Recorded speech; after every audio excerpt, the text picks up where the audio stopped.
வணக்கம் நண்பர்களே. லைன்ஸ் மீடியாவுக்கு நீங்கள் அளித்து வரும் ஆதரவுக்கு மிக்க நன்றி. தொடர்ந்து எங்களுடன் இணைந்திருங்கள்.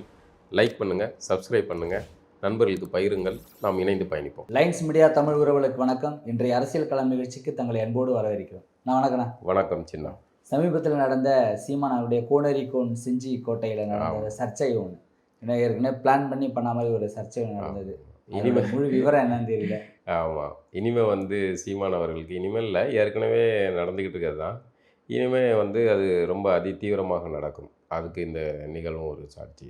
அதாவது அங்கே ஒரு கோனேரிக்கோன் கோட்டை மீட்பு அப்படிங்கிறத சீமான் ஏற்கனவே அறிவித்திருந்தார். அதன்படி இந்த நிகழ்வு நடத்தப்பட்டது. ஏற்கனவே பல்வேறு கூட்டங்கள் சீமான் நடத்திக்கிட்டே இருக்கார். மீனவர்களுக்காக, மாடுகள் வனம் உரிமைக்காக அப்படி இப்படின்னு வரிசையாக ஒரு போராட்டங்கள் நடத்திக்கிட்டே இருக்கார்ல. இப்போ அந்த வரிசையில் கோனேரிக்கோன் கோட்டை யுனெஸ்கோவில் அது மராத்திய மன்னர் சிவாஜியின் கோட்டைகளில் ஒன்றாக அங்கீகரிக்கப்படுது. அதை இங்கே உள்ள திராவிட கூட்டம் வாழ்த்து சொல்லி தாரை வார்த்து விடுற அது விஷயம் இப்போ வெளியே வருது. நமக்கு இப்போ நம்ம தான் கோயிலுக்குள்ளே உள்ளே போக மாட்டோம், நம்ம நாத்திகம் பேசிட்டு திராவிடம் பேசிட்டு வெளியே வச்சிருந்தவங்கள இப்போ தமிழர்கள் உள்ளே போக போக தான் இது நம்மளுடைய சொத்து, நம் மன்னர்கள் கட்டியது அப்படிங்கலாம் தெரிய வருது. இந்த வரலாறு தெரிய ஆரம்பிக்கும் போது அதை மீட்டெடுக்கணும் அப்படிங்கிற எண்ணம் வருது. இதுக்காக சீமான் கூட்டத்தை நடத்துகிறார்.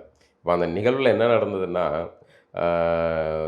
எல்லாம் அதாவது பத்திரிகையாளர்கள் முன்னாடியே முன் வரிசையில் இடம் பிடிச்சிடும். அவங்களுக்குன்னு ஒரு இடம் ஒதுக்கப்பட்டிருக்கும். இப்படி வராத பத்திரிகையாளர்கள் அப்படின்னு சொல்கிறவங்க அல்லது ஏதோ ஒரு திட்டமிட்டு பிளான் பண்ணி அப்படி வந்ததாக சொல்கிறாங்க. அப்படி வந்தவங்க நிகழ்ச்சியெலாம் நடந்து கீழே இருக்கிற தம்பிமார்கிட்ட எங்களை உள்ளே விடுங்கன்னு இது பண்ணதாகவும், இனிமேல் உள்ளே போக முடியாதையா, நாங்கள் உங்களுக்கு சோர்ஸ் ஃபைலை கொடுத்துட்றோம், ஒரிஜினல் ஃபைல் கொடுத்துட்றோம், லிங்க் கொடுத்துட்றோம், நீங்கள் எப்படி பயன்படுத்திக்காங்க அப்படின்ட்டு. இல்லை நாங்களே இது பண்ணணும். அப்போ அந்த செயல்பாடு என்னென்னா, எரிச்சல் முட்டணும், அங்கே சலசலப்பை உண்டு பண்ணணும் அப்படிங்கிறது ஒன்று. இந்த கோணத்துக்கு ஆமாம், அந்த போர்வையில் செய்யணும் அப்படிங்கிறதுக்காக வந்ததாக சொல்கிறாங்க. அது மேடையில் இருந்த சீமான் அப்போ தான் உரையை துவங்குறாரு. பேச ஆரம்பிக்கும் போது கீழேருந்து இது பண்ணுறாரு. என்னடா சலசலப்புங்க, என்னடா சத்தம் அப்படின்ட்டு சீமான் இறங்கி போகிறார். இப்போ ரெண்டு விஷயம், அது அவர்கள் உண்மையான பத்திரிகையாளர்களா இல்லைனா வேறு சாதி ரீதியான அமைப்பு சார்ந்து அதுக்காக சலசலப்பை உண்டு பண்ணுறதுக்கு வந்தாங்களா அப்படிங்கிறது நமக்கு சரியாக தெரியலை.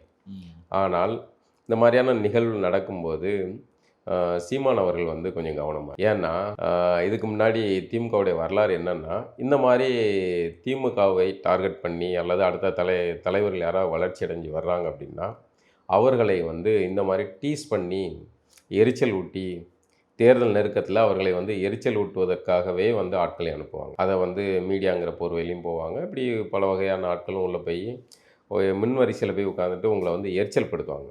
நீங்கள் அதனால் வார்த்தைகளை விடுவீங்க, பேசுவீங்க, கொந்தளிப்பீங்க.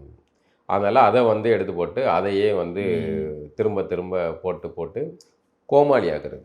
இது ஒரு யுக்தி. இப்படி தான் வைகோவை சோழிய முடித்தாங்க. அதுக்கப்புறம் விஜயகாந்த்.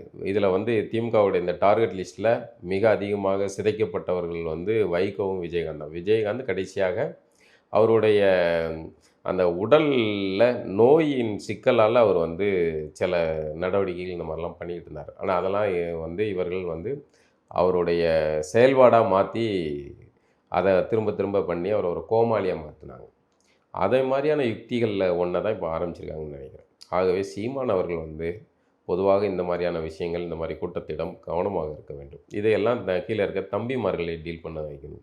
கோவம் வருந்தான், ஆனால் அதுக்காக இறங்கி போய் இப்படி போகிறது அது ஒரு தலைவருக்கான அணுகுமுறையாக இருக்கக்கூடாது.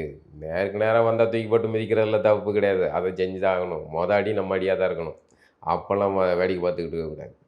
ஆனால் இந்த விஷயத்த கீழே இருக்கிறவங்கள பார்த்துக்கணும். அதே மாதிரி அவனாவது போனை போட்டு உரண்டை இழுப்பான், எடுத்து உடனே போனை பேசக்கூடாது. கீழே இருக்கிற ஒரு உதவியாளர் வைங்க, அவர் பேசிட்டு இங்கே வரணும். அப்படியான ஒரு நடைமுறை. அவர் இன்னும் அந்த அண்ணன் தம்பியாக அப்படி தான் இருக்கார். உடனே போனை போட்டால் அவன் போனை போட்டாலும் உடனே போனை எடுத்து பேசுகிறது நீங்கள் வேறு எந்த தலைவர்களுக்கும் அப்படி உடனடியாக கிடையாது. ஆனால் சீமான்கிட்ட மட்டும் இருக்குது. அது ஒரு வகையில் இவங்ககிட்ட மக்கள்கிட்ட நெருக்கமாகிற இதுவும் கூட தான். ஆனால் பேசுகிறவன், எதிரில் இருக்க பேசுகிறவன் கால் ரெக்கார்டை போட்டுட்டு அவன் எரிச்சல் கொடுத்துருக்காரு, ரெக்கார்ட் பண்ணி வேணும்னே பண்ணுறதுக்காகவே பேசுகிறது. அது ஒரு யுக்தி இருக்குல்ல.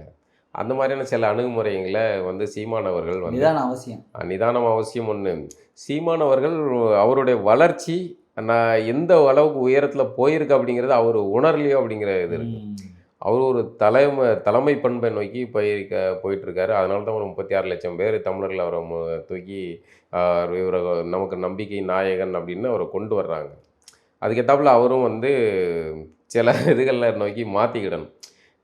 இயல்பாக இருக்கிறது மகிழ்ச்சி தான், மாடு மேய்க்கிறது தோளில் கைப்பட்டு போகிறது அதெல்லாம் மகிழ்ச்சி தான். ஆனால் சில இடங்களில் சில விஷயங்களை நாசுக்காக தான் டீல் பண்ணி ஆகணும். இப்போ கீழே இருக்க தம்பிமார்களை வச்சு அதை டீல் பண்ணி விட்டுருக்கலாம். அது அப்படியே போயிருக்கும். இவர் இறங்கி போகும்போது இன்னொரு என்ன சிக்கல்னா, இது பொதுத்தளத்தில் திமுககாரன் அவரை காமெடி பீஸாக மாற்றணும் வைக்கணும் அதெல்லாம் கடந்து நான் ஆபத்தாக கருதுகிற விஷயம் என்னென்னா, சீமான் அவர்களுக்கு இது வந்து பாதுகாப்பற்ற தன்மையை கொடுக்கக்கூடியது. ஏன்னா கூட்டத்தில் உட்காந்துருக்க எல்லாருமே வந்து ஒன்று போல் இருக்க மாட்டான். யார் நம்மால் யார் திராவிட என்னங்கிறதெல்லாம் நீங்கள் கணிக்க முடியாது. வந்தவன் என்ன நோக்கத்தில் வந்திருக்கான் என்னங்கிறதெல்லாம் கணிக்க முடியாது. அப்போது இதில் வந்து அவருடைய பாதுகாப்புங்கிறது மிக முக்கியமானது. எச்சரிக்கையாக இருக்க வேண்டியது. ஏன்னா நீங்கள் ஒரு முக்கியமான ஒரு இனத்தின் பிரதிநிதியாக வளர்ந்து வந்துக்கிட்டு இருக்கும்போது கூடுதல் கவனமும் பொறுப்பும் உங்களுக்கு அவசியம். நீங்கள் அதில் எப்போவுமே சமரசம் பண்ணிக்கூட நீங்கள் உங்களுக்கு எதாவது ஒன்றுன்னா உங்களை நம்பி இத்தனை பேர் வந்து நின்னாங்களா, அந்த ஒரு இதை எழுச்சியை கொண்டு வந்து விட்டுருக்கீங்க, அதை பாதியில் விட்டுட்டு போகிற இது பண்ணக்கூடாது. இது வரைக்கும் வந்த தமிழர்கள் தலைவர்கள் எல்லாம் ஏதோ ஒரு சாதி வளையத்தில் அடக்கம் பண்ணப்பட்டாங்க. ஆனால் சீமான்கிட்ட மட்டும் அது முடியலை. அனைவராலையும் அங்கீகரிக்கப்பட்ட ஒரு தலைவராக வளர்ந்து வர்றார். அப்போ அந்த சமயத்தில் அவர் வந்து கூடுதல் பாதுகாப்பு அவருக்கு மிக மிக அவசியம். கீழே இறங்கி போய் 4 பேரை துவம்சம் பண்ணுறதெல்லாம் அது வேறு, அது அவசியப்பட்டால் செய்யணும் தான். ஆனால் அதை விட முக்கியமானது அவருடைய பாதுகாப்பு. இந்த விஷயத்தில் நம்ம கவனமாக இருக்க சொல்கிறது, எச்சரிக்கையாக இருக்கணுங்கிற சொல்கிறது என்னென்னா, அவர் பாதுகாப்பாக இருக்கணுங்கிறது தான். இந்த மாதிரியான இதுங்கெல்லாம் பொசுங்கன்னு கீழே இறங்கி போய் நிற்கக்கூடாது அப்படிங்கிறது தான். ஏன்னா ஏற்கனவே ஒரு கூட்டத்தில் அவரை வந்து கை கொடுக்க வந்து 2 பேர் அவரை பிடிச்சி கீழே இழுக்கிற மாதிரி பண்ணாங்க. இப்படி தொடர்ந்து நடக்கும். இனி தேர்தல் அரசியல், அந்த தேர்தல் அரசியலும் வந்து வெறும் கட்சி அரசியல் கிடையாதுங்க. இதுதான் ரொம்ப முக்கியமான விஷயம். வெறும் திமுகவை எதிர்க்கிறது இல்லை, அதிமுகவை எதிர்க்கிறது இல்லை, பாஜக எதிர்க்கிறது இல்லை. இது வந்து தமிழர் நலன் அரசியலை முன்னெடுக்கிறதும், திராவிடத்தின் பின்னாடி ஒளிஞ்சிருக்கிற பிற மொழியினருடைய அரசியலை எதிர்க்கிறதுமா இருக்குது.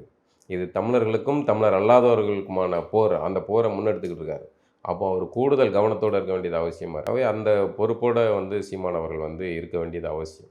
இந்த மாதிரி சின்ன சின்ன விஷயங்களுக்கெல்லாம் வந்து கீழே இறங்கிட்டு இருக்கக்கூடாது. அதுக்கு கீழே இருக்கிற தம்பிமார்களை வச்சுக்கிட வேண்டியது அவசியம். நம்ம பக்கத்தில் ஈழத்தில் 30 ஆண்டுகளுக்கு மேலாக ஒரு பெரும் சாம்ராஜ்யத்தை முப்படைகளையும் கட்டி உருவாக்கிய ஒரு இன போர் வந்து கடைசியில் இன்றைக்கி வந்து சர்வதேச அரசியல், இந்தியாவுடைய அரசியல், எல்லா அரசியலும் சேர்ந்து அந்த போர் வந்து முடிச்சு வைக்கப்பட்டது. அது ஒரு முள்ளி வாய்க்காலில் அது ஒரு முட்டுச்சந்தில் நிறுத்தப்பட்ட மாதிரி அப்படியே முடங்கியிருக்கு. இப்போ அங்கேருந்து எதுவும் சாத்தியம் கிடையாது.